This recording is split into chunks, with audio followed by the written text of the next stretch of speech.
Feliz tarde, mis queridos socios de aprendizaje. Bienvenidos a su Learning Talk.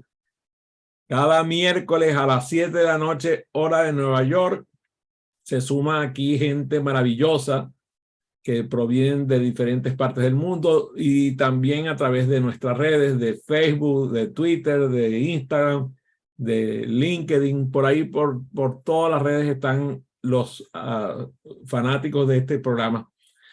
Aquí en la sala tengo a Dagmara desde Ciudad de México, que deben ser allá a las 5 de la tarde. Tengo a Tili de León desde Bogotá, que son las 6 de la tarde, y yo que estoy aquí en Washington a las 7 de la tarde. Me encanta esa confusión horaria que a veces ocurre, ¿verdad? Así que, bueno, ¿y de qué vinimos a hablar hoy? Vinimos a hablar de narración, ¿cierto? ¿Sí? Eso fue lo que vinimos a hablar. Es que yo tengo memoria rara, entonces a veces se me olvida el tema que quiero tocar. Pero sí, vinimos a hablar de narración. No voy a estar haciendo trampas porque ustedes están muy claras en qué fue lo que vinimos a hablar. ¿Y cómo debe comenzar un programa que habla sobre narración? A ver, ¿cómo ustedes lo iniciarían? Narrando algo. Narrando, qué bárbara, no, en serio, una inteligencia casi que alienígena hay que tener para eso, ¿verdad? Bueno, y yo quiero contarles un cuento, yo soy un cuentacuentos a veces, ¿no? Y el cuento que les voy a contar es un cuento que se llama La llave del jardín mágico. ¿Han escuchado el cuento de la llave del jardín mágico? Y les gustaría que yo les contara el cuento de la llave del jardín mágico. Ahí va, pues. Gracias. En un pequeño pueblo rodeado de montañas vivía un niño llamado Lucas. ¿Tú tienes algún pariente llamado Lucas, Tilly? ¿Y tú, Dagmara? Yo sí. Tengo varias personas cercanas a mí, pero este Lucas no es amigo mío. Este es el niño Lucas. Lucas era curioso y siempre estaba en busca de nuevas aventuras. Un día, mientras exploraba un bosque cercano a su casa, a su aldea, encontró una antigua llave brillante en el suelo. ¿Alguna vez encontraste una llave en el suelo, Tilly? ¿Sí? Sí, 2 veces. ¿Y te intrigó? Claro, claro. ¿Qué abrirá esa llave? ¿No? Entonces le pasó lo mismo a Lucas. Encontró, además que la llave era muy antigua y era muy brillante. Entonces él, intrigado, decidió buscar la puerta que abría aquella llave rara. Caminó por los alrededores, fue ampliando el círculo y caminó y se fue adentrando en el bosque. Cada vez había más arbustos y algunos de ellos eran espinosos. Y habían unos árboles gigantes. De pronto, buscando, encontró una pequeña puerta, muy pequeña. Estaba oculta entre los arbustos. Y era peligroso porque tenían espinas, como les dije. Valientemente accedió a la puerta, que parecía que no tenía cerradura. Y Lucas pensó y colocó la llave así, frente a la puerta, frente al árbol. Y se le ocurrió pedirle al árbol que mostrara la cerradura de la puerta. Y el árbol dejó ver la hendidura de la cerradura. Entonces Lucas, con cuidado, introdujo la llave y la giró dentro de la cerradura. Y la puerta se abrió muy lentamente.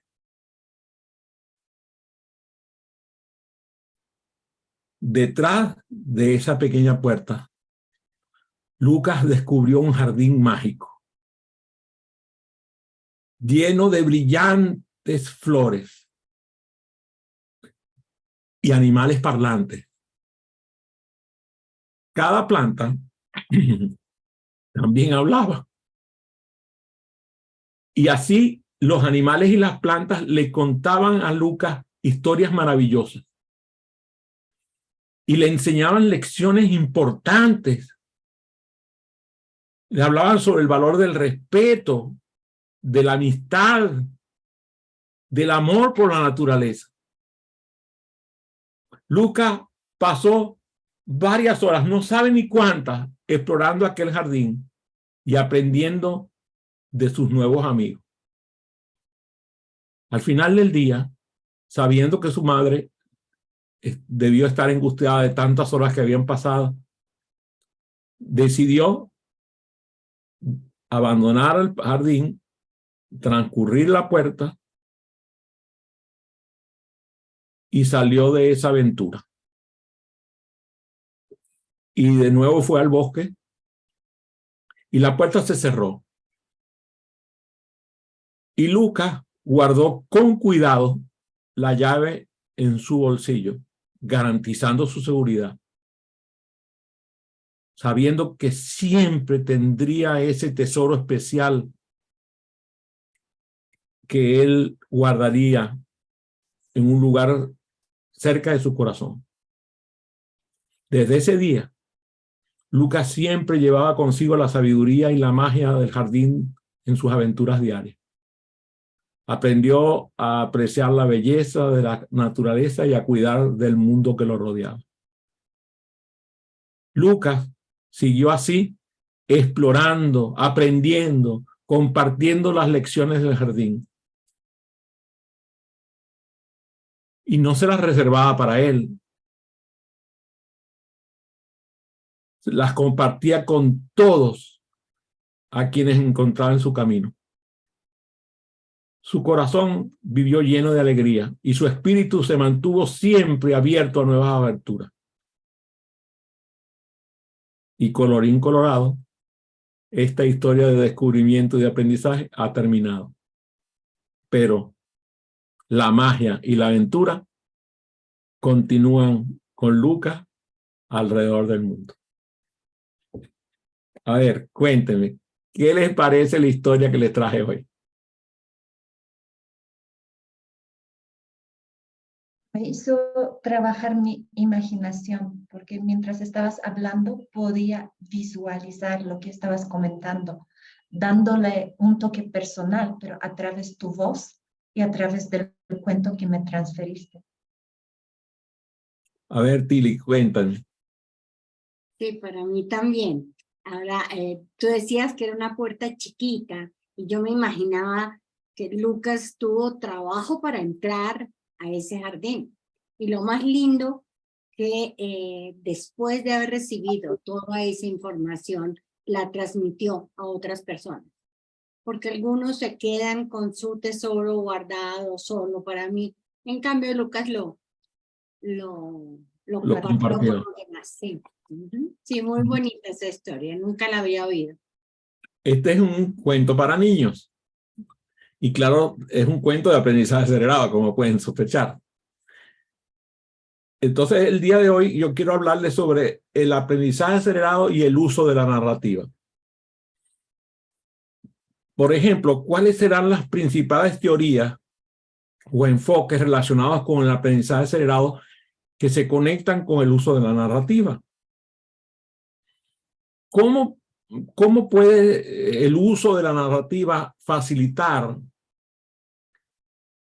el aprendizaje, la retención de la información y el recuerdo a largo plazo, que es garantía del aprendizaje acelerado? ¿Existirán diferencias entre la efectividad del aprendizaje acelerado utilizando narrativas en comparación con otras teorías de aprendizaje? ¿Cuál será el papel de la estructura narrativa como el arco de la historia y los personajes en el aprendizaje acelerado? Como lo comentaste, hay elementos conectados en la narrativa y eso sí facilita memorizarlos, porque no son elementos separados y cuesta mucho más memorizar estos elementos separados comparado con elementos que yo puedo relacionar a través de la narrativa. Excelente. ¿Cómo se puede fomentar la participación y el compromiso de los estudiantes a través del uso de la narrativa en el aprendizaje acelerado? ¿No les resulta interesante pensar en cómo lograr esa participación? ¿Qué estrategias se pueden utilizar para adaptar el uso de la narrativa según la edad, según el nivel educativo? ¿Cuáles serán los desafíos o las limitaciones al implementar el aprendizaje acelerado basado en la narrativa? ¿Y cómo se pueden superar esos obstáculos? ¿De qué manera se puede utilizar la narrativa para promover el desarrollo de habilidades prácticas, incluso de habilidades profesionales? ¿Será que se puede aplicar la tecnología? ¿Será que se pueden aplicar los recursos digitales? ¿Y cómo utilizarlos para potenciar la narrativa utilizando el aprendizaje acelerado? ¿Cómo evaluar el impacto y los resultados del aprendizaje acelerado basado en la narrativa? ¿Será que existe una relación entre el aprendizaje acelerado y el uso de la narrativa si nosotros utilizamos el aprendizaje basado en proyectos?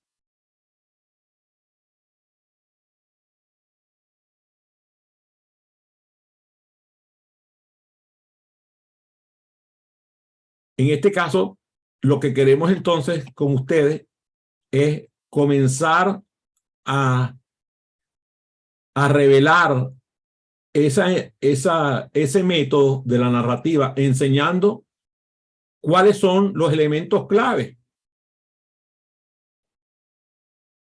Uno tiene que saber que dentro de cada narración existe un disparador, por eso le dije un arco, que es el que tú montas para que luego salga la flecha de la historia. Y entonces allí vamos buscando cuál es la historia, cuáles son los personajes, cuáles son los conflictos que presenta la historia, y así vamos logrando que se comprenda la construcción de una historia de manera más efectiva. Entonces, ¿cómo analizar la narrativa existente? Por ejemplo, ¿cómo estudiar y analizar ejemplos de narrativas en diferentes medios? ¿Será lo mismo una narración realizada con una pieza de literatura como la que acabamos de escuchar? O, por ejemplo, con una obra de arte. Yo tuve la oportunidad pasado fin de semana de ir a dos lugares distintos. Al Glenstone Museum, el Museo Glenstone, en la ciudad de Potomac, aquí en el estado de Maryland, y a un parque, se llama, si no me equivoco, se llama Greystone. Fui con mi esposa a ver una exposición de flora y fauna. En el museo, que es un museo realmente muy grande, enorme, gigantesco, en términos de medida de superficie, aquí en los Estados Unidos son 200 acres de terreno. O sea, realmente es muy grande. Y cada una de las galerías de ese museo poseía una variedad de obras de arte, cada una con una narrativa totalmente diferente. Y es allí donde nos sostenemos para mostrarlo. O sea, cada obra de arte tenía una narrativa. Y lo que la historia de la narración que percibía Iris era totalmente distinta a la que percibía yo. Y seguramente de cada uno de los visitantes de la exhibición. Lo mismo pasó con la exhibición de flora y fauna. Mientras que para Iris, un cuadro resultaba extremadamente bello y atractivo y le contaba una historia, para mí, ese cuadro, yo le dije, no me gusta. ¿Y por qué no me gusta? Porque la historia que narra no me gusta. Entonces le dije, y este sí. Y ella dice, a mí no me gusta. Interesante eso. Cada uno tenía una narrativa distinta, cada uno contó una historia distinta. Lo mismo ocurre, por ejemplo, con el cine. Cuando tú vas a ver una película y mientras mejor es la película tiene varios hechos narrados. A veces tiene una escena tras otra y cada escena tiene una narrativa distinta. A veces nosotros como educadores utilizamos un segmento de una película para narrar un tema y relacionarlo con la materia que estamos presentando. Y a veces me ha pasado que veo el mismo segmento de película presentado para materias diferentes, tan distintas como filosofía o biología, como literatura y matemática.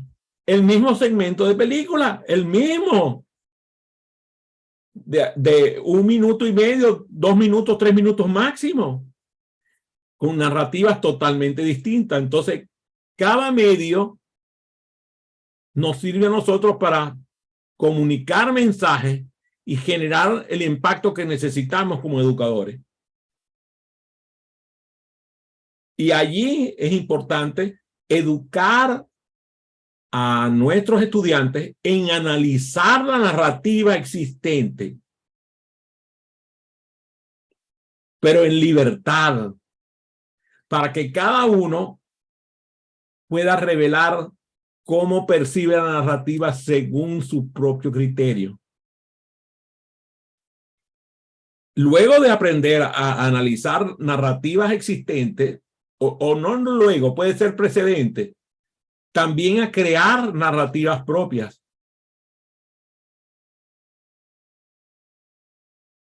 Cuando nosotros, por ejemplo, animamos a los estudiantes, el fin de semana pasado, en una experiencia de aprendizaje que realizamos el viernes, vinieron con un juego de roles narrando la historia del cerebro triuno.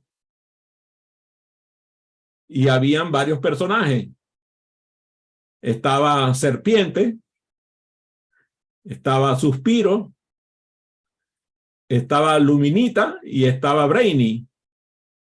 Eran 4 personajes. Cada uno con una narrativa distinta, presentando su especialidad en el cerebro. Y fue hilarante, fue divertido, fue entretenido, pero además fue aleccionador. Ellos siguieron un guión de un juego de roles,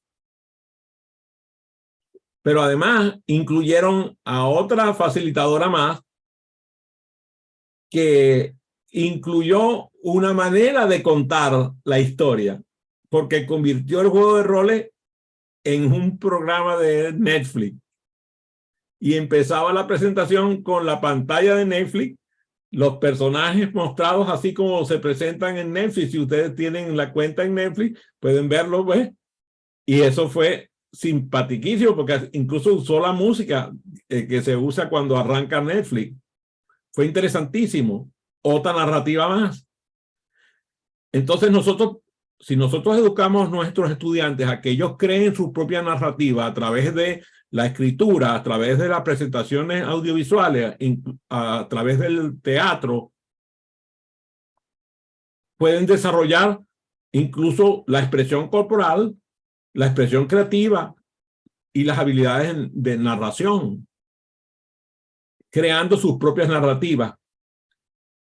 Allí no importa la materia que estén dando. Podrían estar dando, por ejemplo, yo estaba ahorita, durante mi cena, estaba disfrutando de una clase de historia de la ciencia. Interesantísimo el docente que estaba dando la clase. Una materia que poca gente estudia. Y, por ejemplo, me enteré de que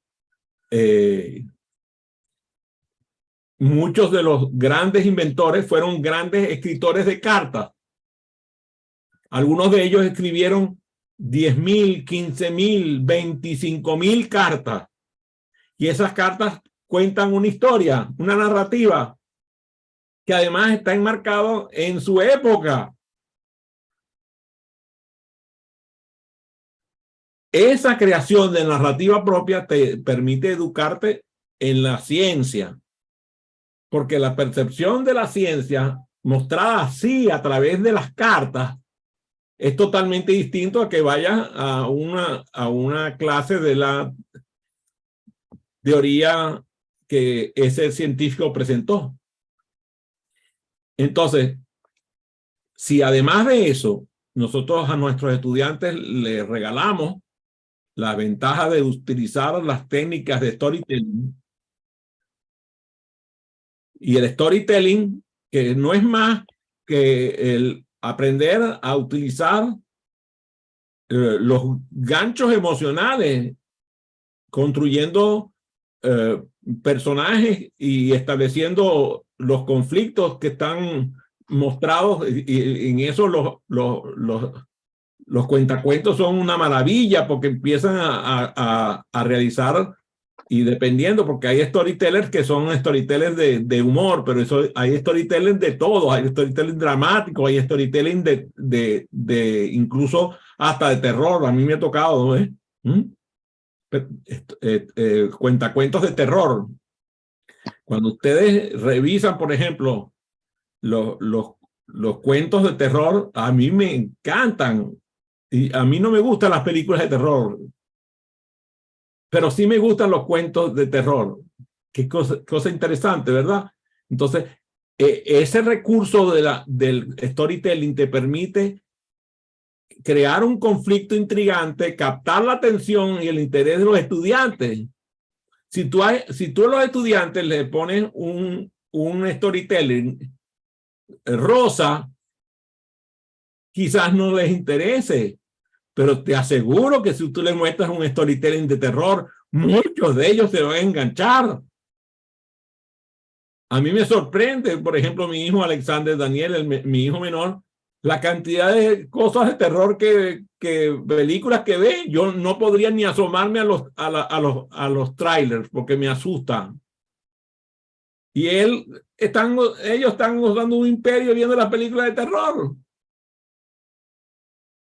Es cuestión de la manera en cómo ellos lo viven, es totalmente diferente. Entonces, si nosotros logramos integrar la narrativa en las experiencias de aprendizaje, podemos acercarlo, por ejemplo, a la resolución de problemas,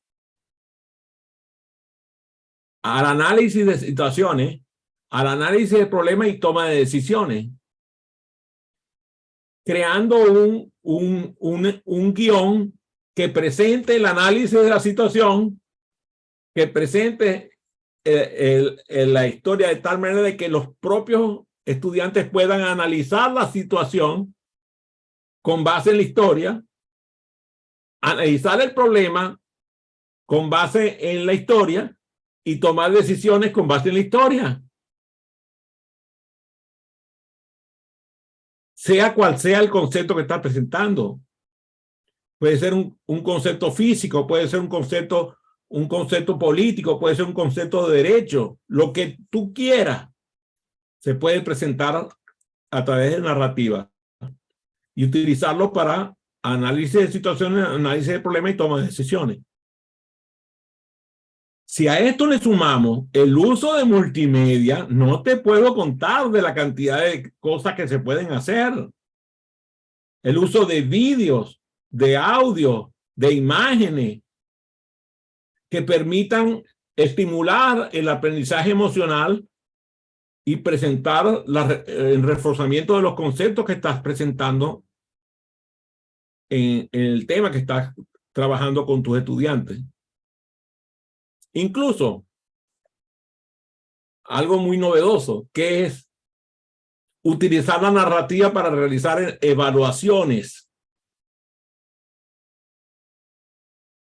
Diseñar una tarea de evaluación que requiera que el estudiante aplique y presente sus conocimientos a través de una narrativa, de una redacción de un relato, de la creación de una presentación visual, contando una historia relacionada con el tema.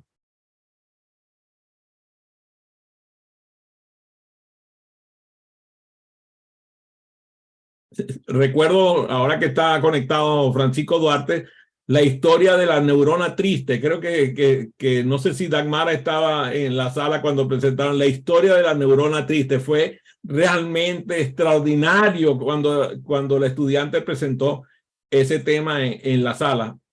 Trajo la historia de la neurona triste. ¿Te imaginas? Es una cosa interesantísima del guión que presentó. Me permitió a mí y a cualquiera de los que estábamos en esa sala evaluar el conocimiento que ella tenía de las neuronas, la sinapsis, de todo el sistema de básico, pues vamos a decir así, porque no estamos formando neurocientíficos, sino estamos formando educadores que conocen sobre neurociencia. Entonces, podemos evaluar el aprendizaje a través de narrativa. Nosotros estamos siempre haciendo un esfuerzo para que la educación desarrolle el pensamiento crítico de los estudiantes.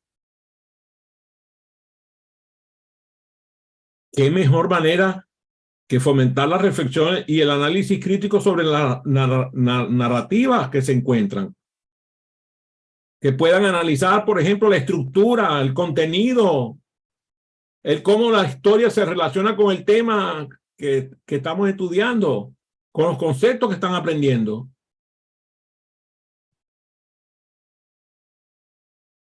Para que no sea una presentación aburrida de conceptos y teorías. Lo que es importante es que se establezca desde el principio un objetivo claro, un propósito claro, para que los estudiantes que conozcan el propósito y la relevancia del uso de la narrativa en el aprendizaje se motiven a participar y se comprometan con el tema que se está presentando. Además, es una herramienta perfecta para promover la colaboración. Ahí está Francisco otra vez, que estuvo conmigo el viernes cuando vio a esos 5 estudiantes presentando en colaboración un juego de roles sobre el cerebro triuno. Fue extraordinario el trabajo. Si fomentamos la colaboración entre nuestros estudiantes, creando una narrativa conjunta, eso permite que ellos, fíjate, para preparar ese roleplay, se reunieron al menos 2 o 3 veces para crear la narrativa conjunta y entonces pudieron intercambiar las ideas y construir la historia juntos. Estamos hablando de personas que estaban en 5 países distintos. Igual la historia se pudo construir en colaboración. Hoy el uso de estas herramientas como la que estamos sosteniendo en esta reunión con ustedes vía Zoom, permiten perfectamente eso. No hay asignatura que no pueda ser narrada. Cualquier asignatura de cualquier currículo, a cualquier nivel, me refiero a educación primaria, secundaria, especializada, bachillerato, prepa, universidad, posgrado, lo que quieran.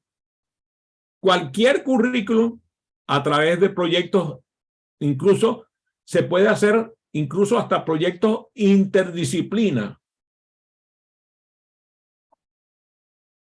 en donde se tome un tema y se aborde desde diferentes disciplinas científicas y metodológicas que involucren la creación de historia.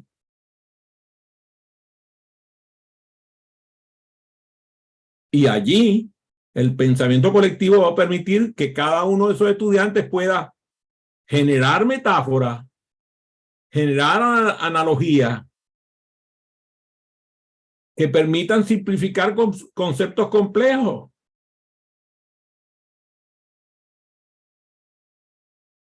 El asunto es que nosotros los docentes tenemos que lograr facilitar la comprensión de los conceptos, de las teorías, de todo lo que la gente tiene que estudiar hoy, porque el volumen de cosas que tenemos que estudiar es mayor. Y además tenemos que lograr la mayor retención en la memoria. Lo que no se recuerda no se aprende. Ahora piensen ustedes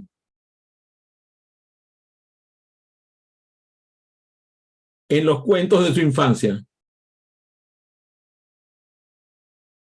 Pregúntense ustedes si son padres, abuelos o tíos o tienen niños cerca.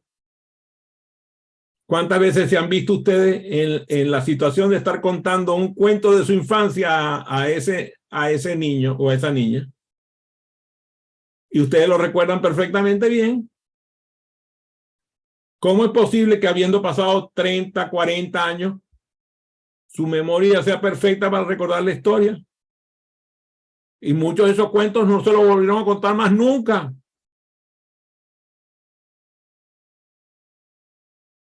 Pero es que esa es la maravilla de la narrativa, que cuando la narrativa entra en el proceso de la memoria, es imborrable. Claro, tenemos que explorar diferentes géneros narrativos, porque dependiendo de estudiantes, así es el género. Como dije ahorita, a veces habrá estudiantes que les interesa el tema de la narración futurista, otros de la narración histórica, otros de la narración de terror. O sea, dependiendo del estudiante, así será el género. Si existen al menos ya determinadas 9 inteligencias, ¿no será que deben haber una enorme cantidad de géneros narrativos relacionados con cada una de las inteligencias? A algunos estudiantes les gustarán los cuentos de hadas. A mí me encantan. Yo no puedo olvidar todavía a Shirley Temple, ya adulta, muy bella, por cierto, siempre, narrando unos cuentos. Me acuerdo de Rip Van Winkle o de Rapunzel o de Hiawatha y Minnehaha, contadas por Shirley Temple. No hay forma que se me olviden. Me encantaban los cuentos de hadas. A ver, ¿a quién le gustaban las cuentas de hadas? ¿A quién le gustaba? A Francisco, mira, tú veas. A las muchachas no, a los muchachos sí, qué cosa tan contradictoria, ¿no? Entonces, por ejemplo, los mitos. Tilly está en un país que es fabuloso por los mitos. Y hay enorme cantidad de mitos y leyendas relacionadas con Colombia. Increíble. Lo mismo Polonia. O sea, Polonia es... que además Polonia tiene la ventaja que le lleva bastantes siglos a Colombia en historia, ¿no? Entonces, me imagino la cantidad de historias que tienen los polacos que provienen de 4.000 años atrás, que han ido con historia oral pasándose de una generación a otra. ¿Mm? Cuando tú vas, claro, tú vas a Varsovia, la cosa es distinta, pero cuando vas a los bosques de Polonia, esos pobladores de los bosques de Polonia son unos cuentacuentos extraordinarios. Eso pasa en cualquier bosque del mundo, por cierto, ¿no? Los bosques son así porque inspiran a la gente a tener muchas historias. Entonces, bueno, imagínense lo que son los árabes o los chinos, los coreanos, los japoneses con las fábulas, con la cantidad de historia que tiene esa gente. Mientras más diversidad narrativa tenemos, más posibilidades de emplear una técnica como la que estamos compartiendo. Si nosotros, por ejemplo, además, ahora con el mindfulness, con las respiraciones, los diferentes tipos de respiraciones, con las técnicas de visualización creativa, podemos lograr a través de la narrativa que hacer una visualización guiada donde se le pida a la gente que imagine y crean imágenes mentales respecto a cualquier cosa que escuchen, que lean en una narrativa. Incluso no hace falta tener una gran memoria, puedes hacerlo leyendo un guión. Pero además, animando a tus estudiantes a compartir sus historias. ¿Cuál es el riesgo? Que la historia no te guste. Que la historia sea inadecuada a tus estándares. ¿Cuál es el miedo? Cada estudiante puede compartir su experiencia a través de su narrativa personal. Claro, a veces pasa. A mí me pasó, hoy mismo me pasó, donde una persona tenía una narrativa que estaba relacionada con una historia personal con grados de complicación psicológica.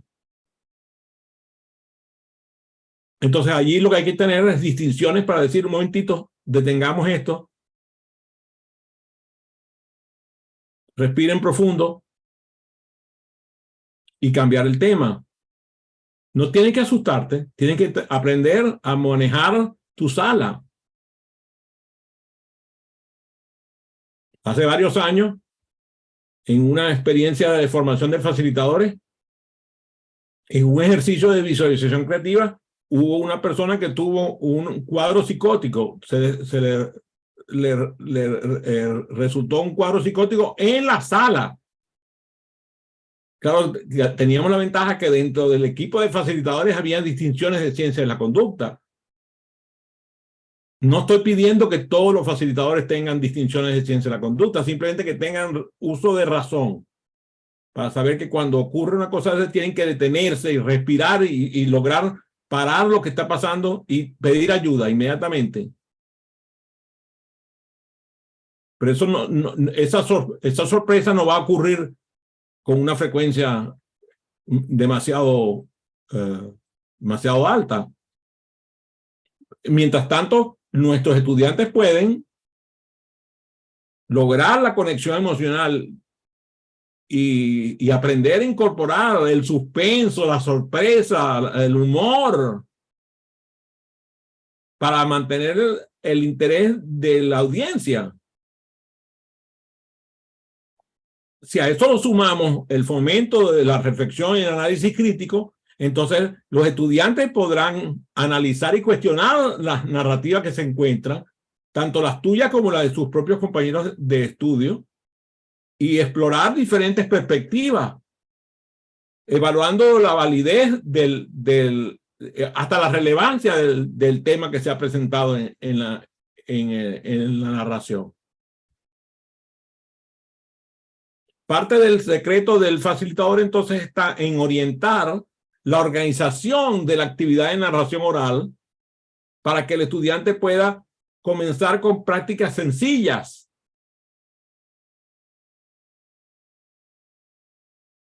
Con presentaciones tanto individuales como en grupo, que les permitan ir tomando la habilidad de comunicación efectiva y de expresión oral y de expresión corporal que requiere una narrativa excelente. Y si a eso, saben, le sumamos la habilidad que tienen las generaciones nuevas del uso de multimedia, de gamificación, logran de verdad ahora con esto del 3D y de la realidad virtual, logran presentaciones inmersivas que te quiten el aliento, porque logran hacer cosas que ni pensábamos ni soñábamos nosotros hace 10 años. Pero que además fomentan la creatividad y la innovación en nuestros estudiantes. Y si nosotros nos animamos a que ellos hagan sus propias narrativas originales, empiezan a resolver problemas que antes no podían resolver, empiezan a generar ideas que antes no generaban y empiezan a tomar decisiones responsables de aprendizaje que nosotros tenemos que reconocer que los métodos tradicionales no permiten. Por eso, todo lo que tiene que ver con narración está por verse. Hay mucho que aprender, mucho que revisar de teorías y de prácticas de la narración, y espero que el tema haya sido de su interés. ¿Qué preguntas tienen para compartir? Bienvenida a sus preguntas.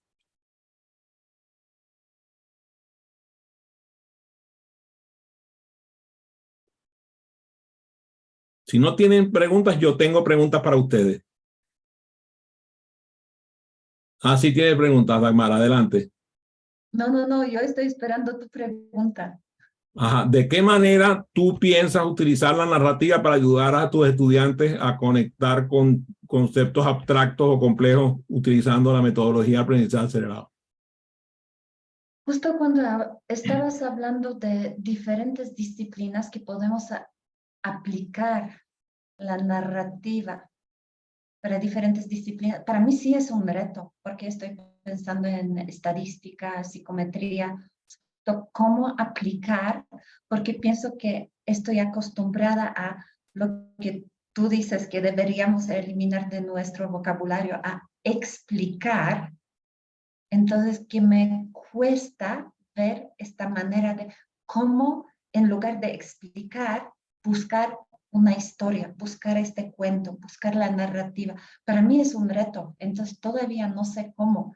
Me agrada la idea por todas las ventajas que ya se comentaron, justo que aumenta o potencializa la forma de memorizar la información o ayuda a memorizar la información, pero no sé cómo, todavía no la encuentro. Muy bien. ¿Tú sigues la página web de TED, TED.com? ¿Conoces TED? ¿Como TED Talks? Ese es uno de los productos de TED. Pero existe la página TED.com, ¿la conoces? No la he revisado. No. Te recomiendo que te suscribas a la página, es gratis. Y tú puedes pedirle a la página, le dice, quiero ver grabaciones de conferencias de estadística. Te vas a sorprender porque hay algunas de esas conferencias TED que son magistrales en el uso de estadística, de cómo presentar cosas estadísticamente de forma genial. Yo he visto algunas que realmente me han dejado impactado. Gracias. De maneras diferentes de presentar la estadística. Además, tú puedes decirle parámetros. Puedes pedirle que te dé presentaciones de TED de 15 minutos. O sea, que no tienen que ser largas, pueden ser breves. interesantísimo, te lo recomiendo altamente. Muy bien. A ver, Tili, me gustaría que me digas cómo piensas tú que deben manejarse las diferencias culturales en la forma en cómo se utiliza la narrativa en la educación. Más que culturales, yo quisiera decir sobre las diferentes formas que cada una de las personas que asisten a mis talleres tiene por su experiencia y el tipo de clientes que maneja. Entonces, lo que hacemos es narra una visita que te fue súper mal con ese cliente. ¿Qué hiciste? Y cuál fue el resultado. Entonces ellos van contando lo que hicieron bien, lo que hicieron mal y cuentan sus anécdotas de todo lo que pasó. Las personas que están ahí con menos experiencia pueden evitar cometer esos mismos errores porque se les queda grabado el problema tan grave que tuvo ese comercial en una entrevista previa. Eso ya yo lo hacía, pero no tenía el concepto de que eso tenía que ver con narrativa. Entonces me gusta porque me aclaraste muchas dudas que tenía al respecto. Gracias. Muchas gracias, Tili. Bueno, espero que sigan disfrutando de su día y que lo que aprendieron con nosotros el día de hoy les sea de utilidad y que, bueno, empiecen a narrar de diferentes puntos de vista todo lo que tienen para decirle al mundo. Fue un gusto, un placer y un honor compartir con ustedes y nos vemos seguramente la semana que viene. A todos los que se conectaron a los diferentes medios les doy las gracias por apoyar y recuerden suscribirse a nuestro canal. Allí estará este programa, están los anteriores y espero que los futuros. Gracias.